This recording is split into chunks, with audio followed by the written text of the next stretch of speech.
Pokemon. A strange franchise indeed. So many unanswered questions. Was there a Pokemon war? What is Lavender Town?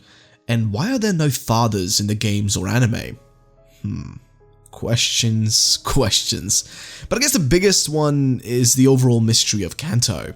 Mew on the truck? Nah. For me, the big one has got to be, who was the real gym leader of Viridian City Gym?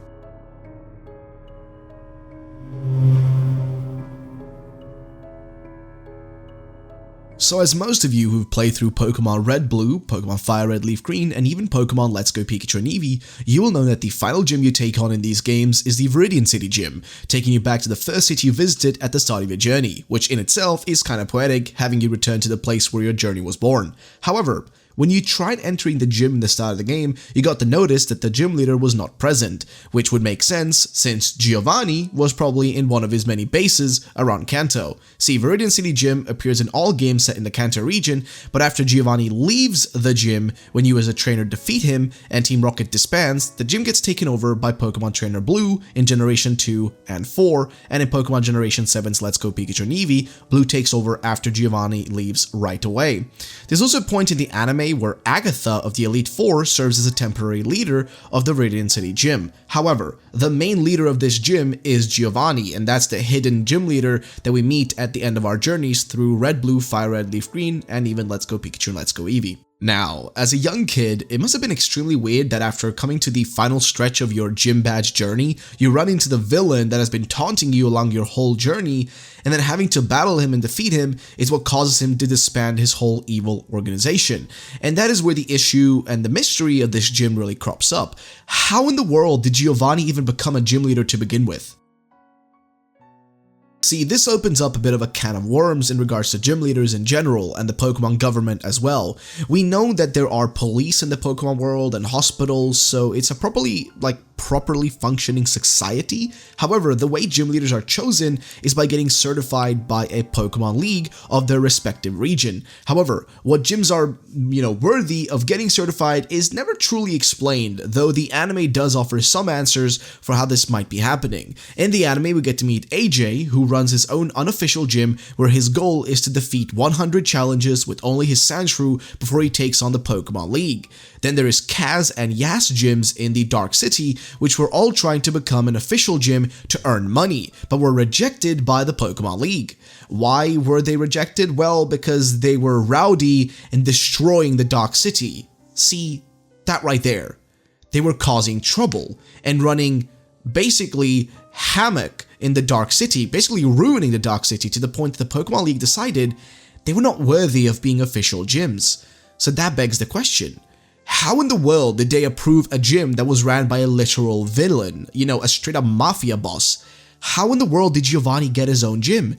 And also, why did he decide to run his own gym? Well, I think I may have an answer of how he got it, and it honestly coincides with real life. He simply bribed the Pokemon League to give him the official gym stamp of approval. I mean, in our own real world, criminals like Pablo Escobar were able to get their way and avoid trouble by simply paying the right people and enforcing some level of tyranny and fear upon them.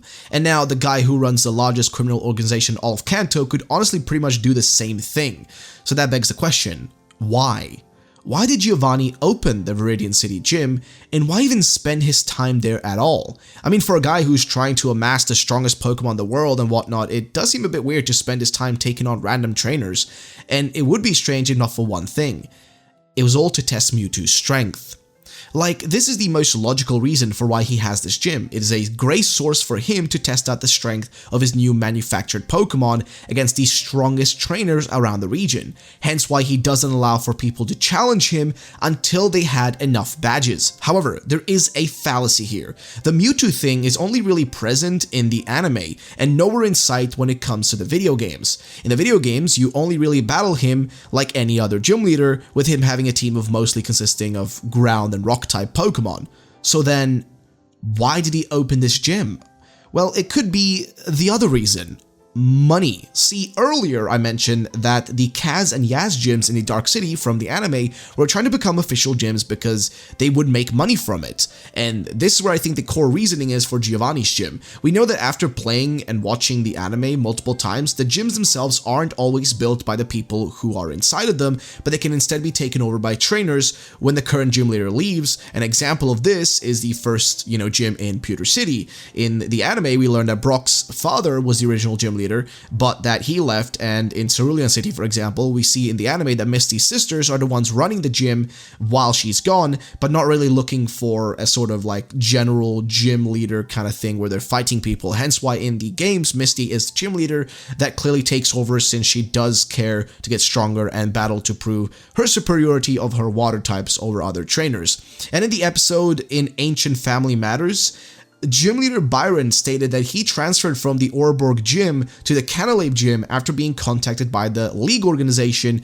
because they basically told him it was vacated by its previous leader, so they needed to place somebody there. So this proves that the gyms themselves are not always made by the individuals currently in them, but can be changed in and out, and it seems like the League also pays these gyms to exist, as without the gyms there will be no way for strong trainers to get stronger, and also for the weaker trainers to get weeded out for only the best ones to remain. And this all makes sense so that the League can make money from its championships, as we've seen that the Pokemon League pulls in probably massive audiences and massive amounts of money, so it only makes sense that they would pay the gym leaders that are the strongest to stick around and weed out the weaklings trying to make it up in the ranks. This also is kind of leading to some parts of the League having weird morals, and perhaps even allowing someone like Giovanni to remain a gym leader and even pay him a massive amount to stick around due to his immense strength, with him getting replaced by Blue later on because Blue proves he's much stronger than him and managing to defeat the Elite Four and become champion even.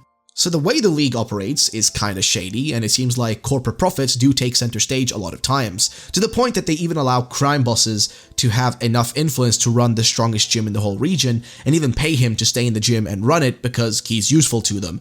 And Giovanni, on the other hand, gets to test out his science experiments while also getting paid a substantial amount of money on top of that.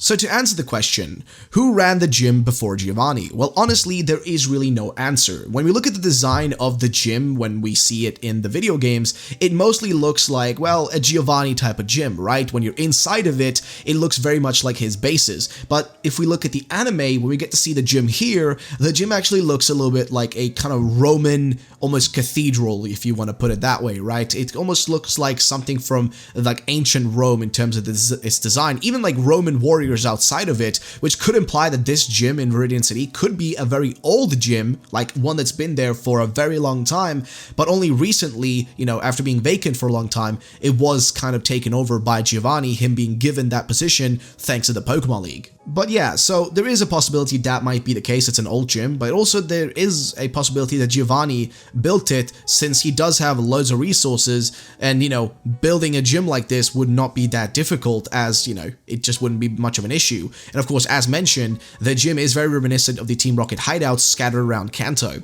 And as for why he ran it, well, we kind of answered this already, but I think the reason he ran it was obviously money and the ability to test out his new toys and his overall new power found within Mewtwo.